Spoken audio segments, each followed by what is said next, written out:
I stood in front of the gleaming glass doors of the Chase Bank. In my hands was a worn blue folder with frayed corners. The cold morning wind slipped through my thin coat, but it was nothing compared to the coldness inside my heart. I looked at my reflection in the glass. A 68-year-old man with hands covered in calluses from working double shifts for 30 years. I sacrificed everything to raise my son. But what did I get in return? After my son got married, he started treating me like an old debt that needed to be thrown away. But today inside this bank, I was about to sign a surprise gift that would leave them with nothing. Welcome to the channel Dad's Real Life Revenge. I'm Arthur. Stay with me until the end of this story because you are going to be shocked. And do not forget to leave a comment with the name of the city you are watching from so I can see how far my story has reached. Everything began 3 years ago when David brought Samantha home. Back then I smiled. I thought I was gaining a daughter. At first, Samantha was as sweet as honey. She praised my garden. She promised she would take good care of David. But right after the wedding, the mask began to crack. "Dad," Samantha said as she raised an eyebrow and looked around the living room. "This house feels so outdated. The smell of old wood makes me feel suffocated. I think we should sell it and buy a modern apartment downtown instead."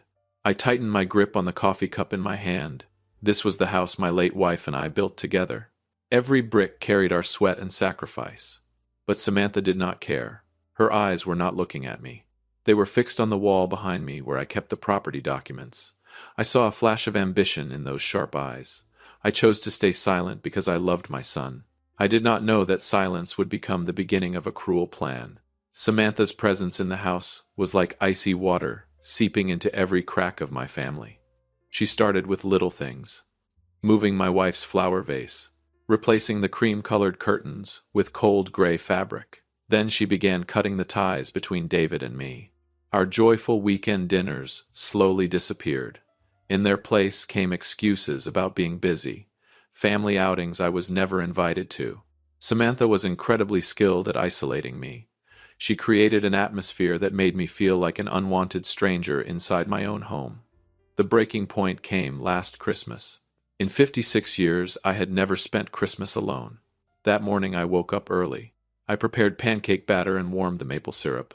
I eagerly waited for Leo's laughter and David's familiar high five. But the house was frighteningly silent. I walked upstairs and found their room empty.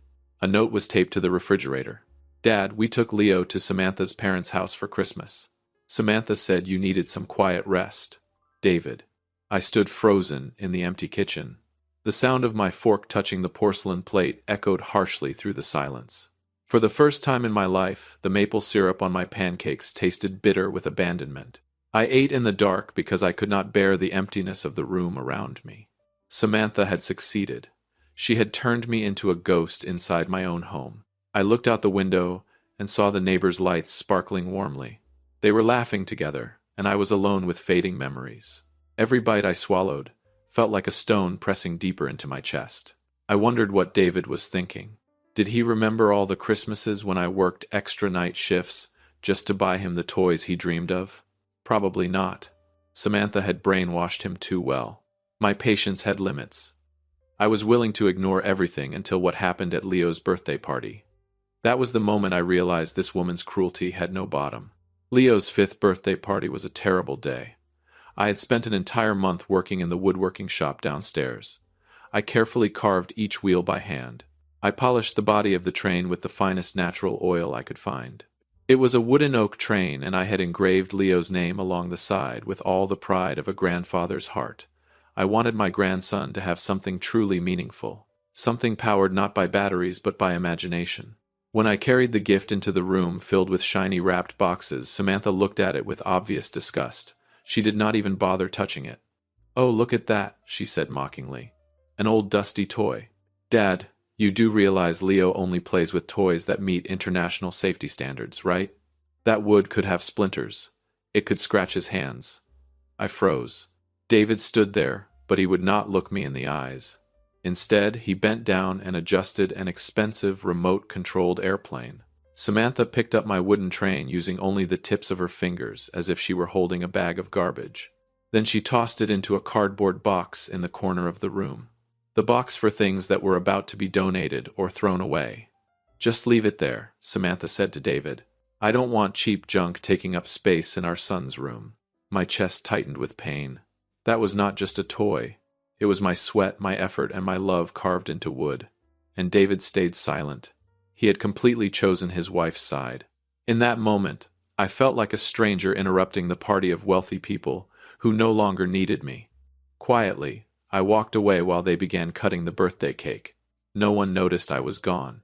I returned to my room and shut the door behind me. I sat there in darkness, feeling the collapse of the family I had spent my entire life building. Samantha did not just want my assets. She wanted to erase my existence. She wanted me to disappear just like that wooden train. The hurt inside me slowly transformed into a cold, burning hatred. I was no longer sad. I started watching. I started listening.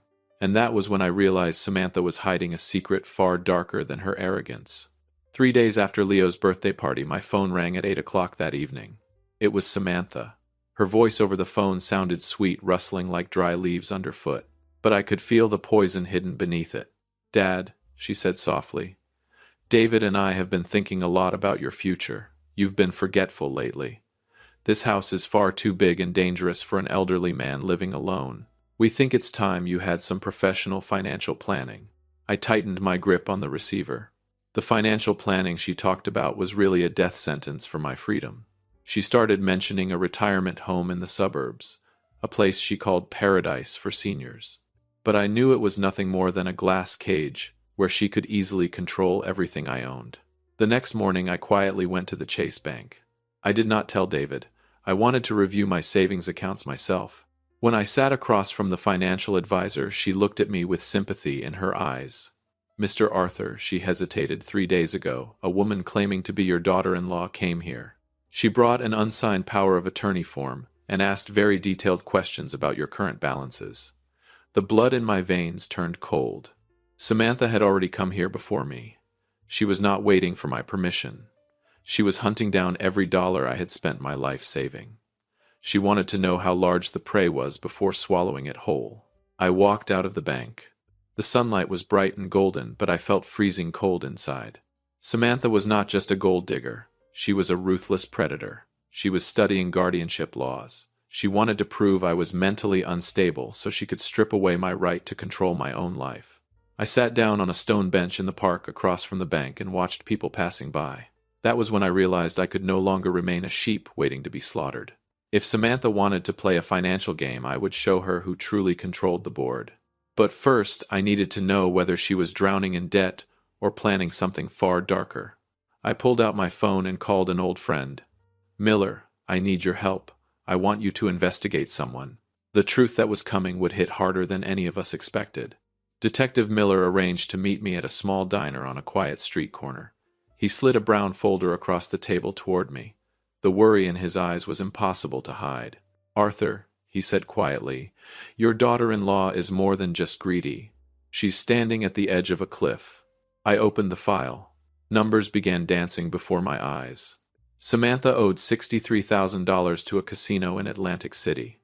She had been using David's credit cards to stay afloat, but things had spiraled beyond control. The debt was growing every single day under vicious interest rates. That was why she was desperately trying to force me to sign over the house. She needed cash fast, before debt collectors came knocking at her door. But that was not even the worst part. Miller flipped to another page. This is her computer search history. Samantha had been carefully researching the symptoms of early-stage dementia. She had been looking into ways to fake medical reports and declare me mentally incompetent. If she succeeded in gaining guardianship, every asset I owned would fall under her control, and I would be locked away in some cheap nursing home for the rest of my life. Rage erupted inside me like a volcano.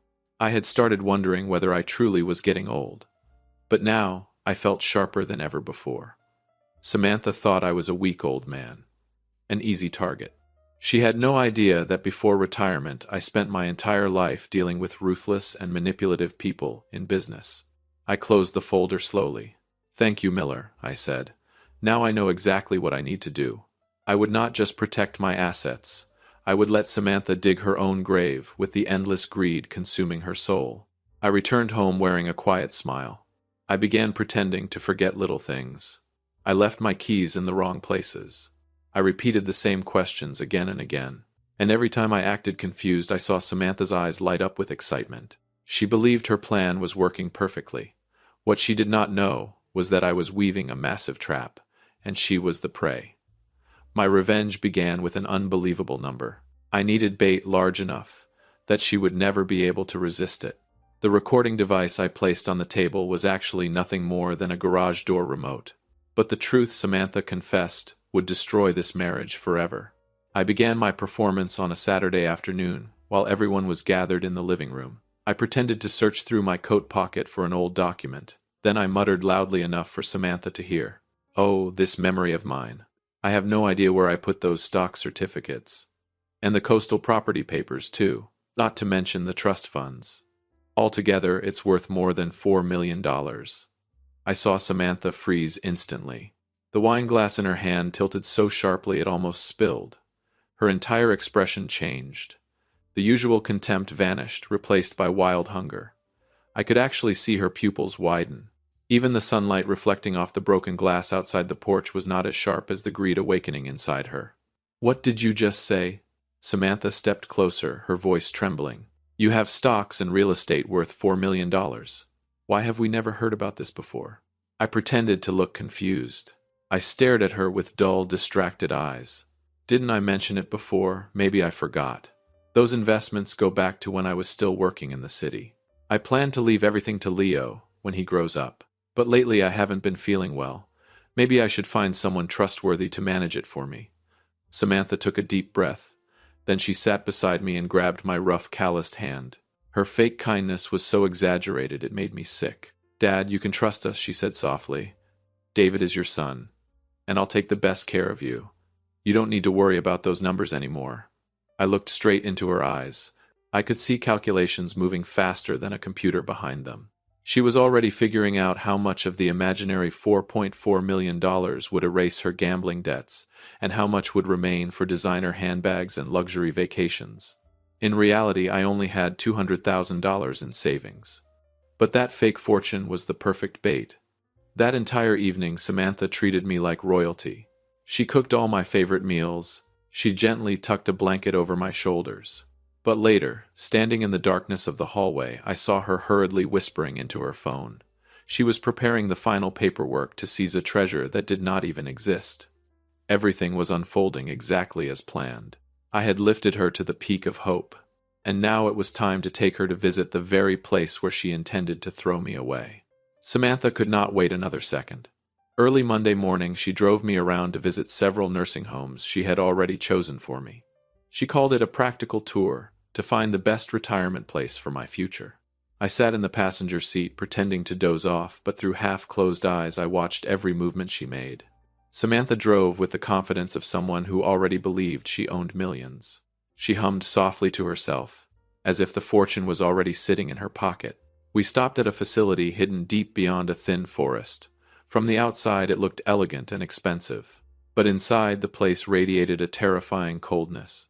While a consultant guided us through the building, Samantha pulled aside the manager for a private conversation.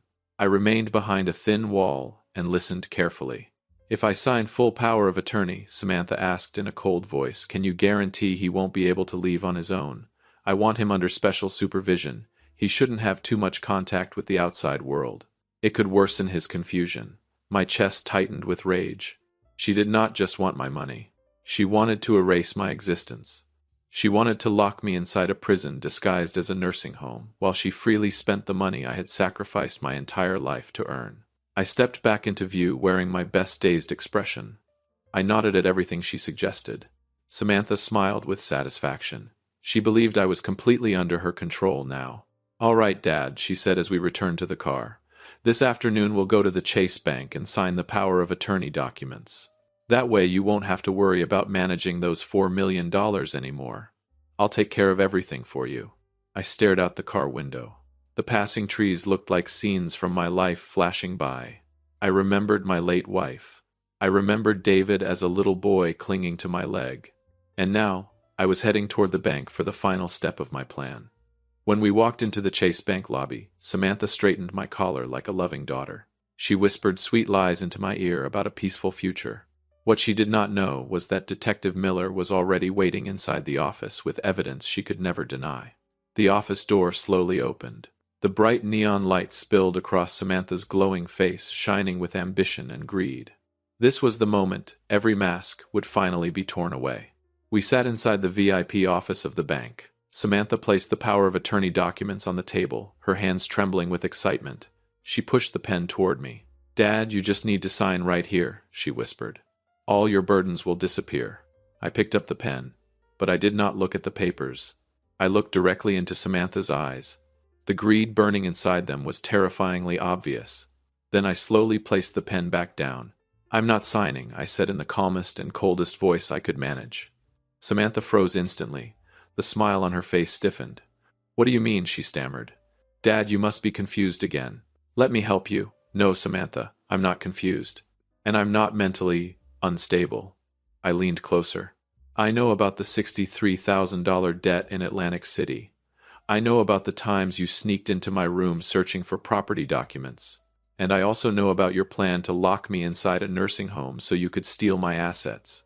The color drained from Samantha's face before turning dark with panic. She tried to jump out of her chair, but at that exact moment the office door opened. Detective Miller walked in carrying a thick stack of evidence detailing her attempts to forge medical records, declaring me mentally incompetent. Samantha started breathing heavily. Her eyes darted around the room like a trapped animal searching for an escape. "You're insane," she screamed. "You can't do this to me. I'm your family, and what about the $4 million? Are you just going to let it rot?" I smiled bitterly. "That's the best part, Samantha." I paused. "The $4 million never existed. It was bait. I wanted to see how far you were willing to go for greed. I only have $200,000 in this account, and you will not receive a single cent. If you have been listening this far and want stories like this to keep coming, hitting the like button and subscribing truly helps. 97% of people never do, but that small act is what keeps this entire channel alive." Samantha completely collapsed into the leather chair. Her usual arrogance vanished. All that remained was a pathetic woman, finally facing the truth. But her nightmare was only beginning. Suddenly, she exploded in rage and revealed her true nature completely. "You manipulative old man," she hissed through clenched teeth. "You think you've won? I'll take Leo away. You'll never see your grandson again." Samantha shot to her feet. She swept the folder off the table, sending papers flying everywhere, her face twisted with fury. "You think you're so clever," she screamed at me. "I'll destroy your life. I'll take Leo and disappear from this state. You'll grow old and die alone without ever touching a single hair on that boy's head again." I remained seated. I looked at her with nothing but pity. Then the office door opened once more. This time it was not a bank employee. David walked in. His face looked pale and exhausted. His eyes were bloodshot with disappointment and pain. In his hand was a stack of divorce papers that had already been prepared. Samantha froze completely. Her lips trembled. "David," she whispered. "What are you doing here?" "I can explain." "There's no need," Samantha David replied in a hoarse voice. "I was in the next office listening through the internal speaker system. I found out about your gambling debts 3 days ago because of Dad. I didn't want to believe it. I kept hoping you would stop. But trying to throw my father into a nursing home just to steal his money is unforgivable." David placed the divorce papers on the bank table. Beside them, he set down a temporary restraining order issued by the court. "You're not taking Leo anywhere," David said firmly. "I've already arranged temporary custody proceedings. You should focus on dealing with your legal problems with the casino." Samantha collapsed onto the floor. She burst into desperate sobs and grabbed at the leg of David's pants, begging for forgiveness. But David stepped back. He looked at her like she was a stranger, a predator finally caught in the trap, created by her own greed. I stood up and placed my hand on my son's shoulder. I could feel him trembling. The truth always hurts. But sometimes it is the only medicine strong enough to save what remains of a family. Samantha looked up at me with pure hatred burning in her eyes. In that moment she realized she had lost everything. No money, no power, no family. David and I walked out of the bank together, leaving Samantha behind with her desperate screams echoing through the hallway. The afternoon sunlight stretched long across the sidewalk outside. I took a deep breath, but our story was not truly over yet. The stormy days finally faded into the past. Samantha was forced into gambling, rehabilitation, and faced investigations for financial fraud. My house no longer carried the coldness of manipulation and deceit. David moved back in with me so the two of us could raise little Leo together. We spent many afternoons side by side in the woodworking shop downstairs. The sound of the saw and the scent of fresh oak brought peace back into my soul. Sunday dinners returned to the backyard once again. The smell of grilled meat filled the air, while Leo's laughter rang across the lawn as he pushed his wooden train through the grass. David looked at me with deep regret in his eyes. "Dad," he said quietly, "I'm sorry for letting blindness cloud my judgment." I smiled and held my son's hand. "What matters is not how we fall," I told him. "What matters is how we rise together." I sat down one evening to write a new will. I still decided to leave a small trust for Samantha. Not because I was weak, but because I wanted her to have one real chance to rebuild her life after prison. I believe in mercy. True revenge is not destroying your enemy.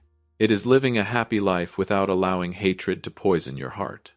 I watched Leo carefully holding the wooden train Samantha once wanted to throw away, and in that moment I understood a priceless truth. The richest person is not the one with the most money. It is the one surrounded by people who love them for who they truly are. Money can appear and disappear in an instant, but love, loyalty, and honor are treasures no amount of wealth can ever buy. My journey at the bank that day came to an end, but it also opened the door to a new chapter filled with hope for my family, and that is how I protected what mattered most. Thank you for staying with me until the end of this journey. If this story helped you appreciate the value of family, share it with the people you love most. And do not forget us here at Dad's Real Life Revenge. I stood by the window looking up at the star-filled sky, and I knew that somewhere out there were still fathers suffering through injustice in silence. But remember this: the truth always finds a way to come into the light.